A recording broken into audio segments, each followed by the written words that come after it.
सभी आदमी के नमस्ते प्रणाम गुड मॉर्निंग राम राम जय माता जी। हमारा ब्लॉग वीडियो में बनल रही और से ये कहे आज नहान हो नहान ले लो जे नहात हो तो कोई बात नहीं है। आज जी हफ्ता दिन पर नहा तो 3 दिन 4 दिन पर नहा लेकिन आज नहान के दिन नहा ले लो। आज दूसरा बात कहूँ कि हम नहा के तब खेत में घूमे आए बनी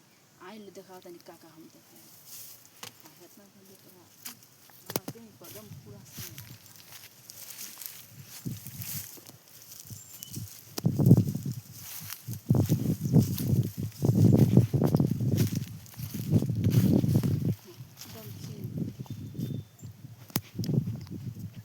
देखी लो लहसुन बोले बनी।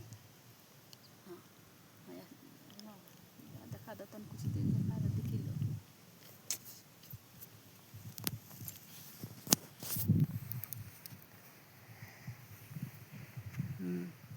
हाँ देख ले लो हम खेती कैले बानी तो मेहरा जात हई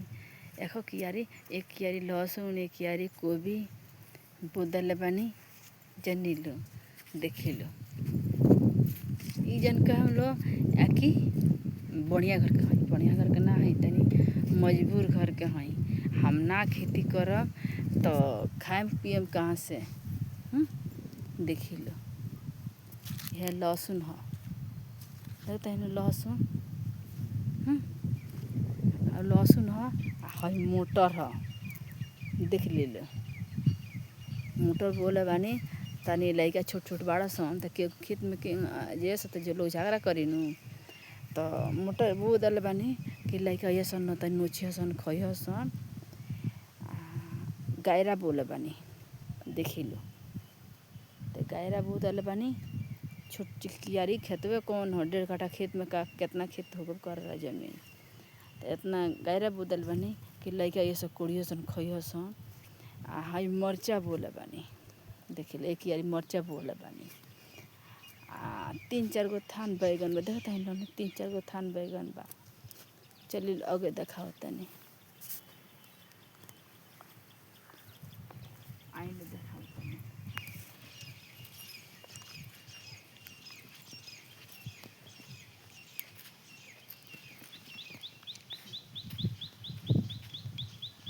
मेथी बोले बानी देखिए मैंने पात्र तनी मेथी बोदले बानी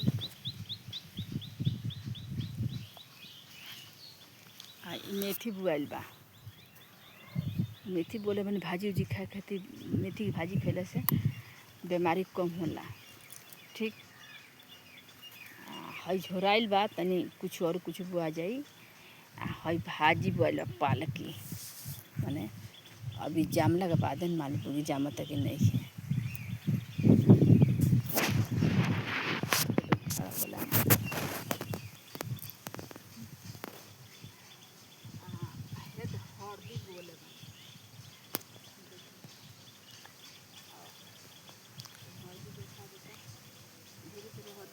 हल्दी दशा का भइले बताई ना हमने कहाँ से खाएंगे। हाँ हल्दी नहीं के भइले कहाँ से खाएंगे।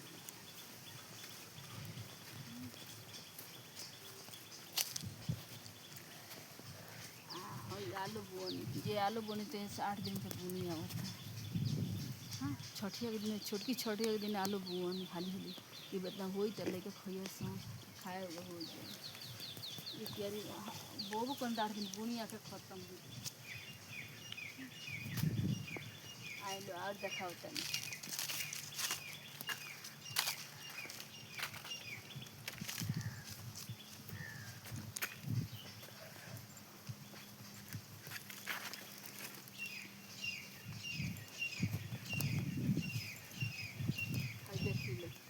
ये आदि बोले बन 4 था आदि देखा दहो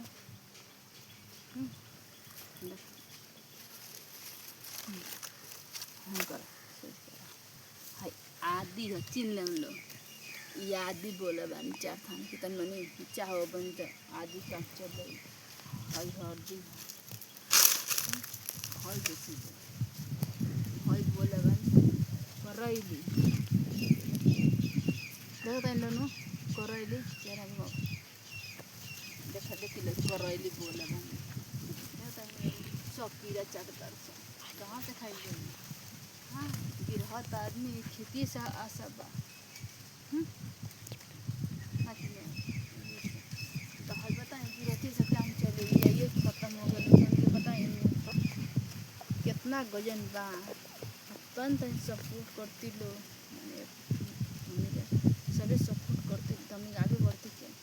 तो सब पेट के होई त लेवल के होई कि तो रोज सब तनी सपोर्ट कर हाथ जोड़ता विनती करता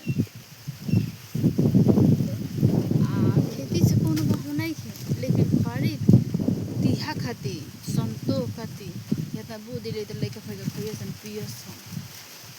तनी सपोर्ट करी लो भैया बहन देवर को बड़ भाई लोग के सभी आदमी हाथ जोड़ते हैं तनी सपोर्ट करी लो दोस्त से ये विनती बा। देख लो अभी लोग के धान कटाता हमने गांव के बहरी बनी तन गांव में देखा हम गांव के बहरी बनी जा दूर कहीं नहीं जा धीरे धीरे जाता है लोग। हाँ तो रोज से ये विनती बा चली लो ओके बाय।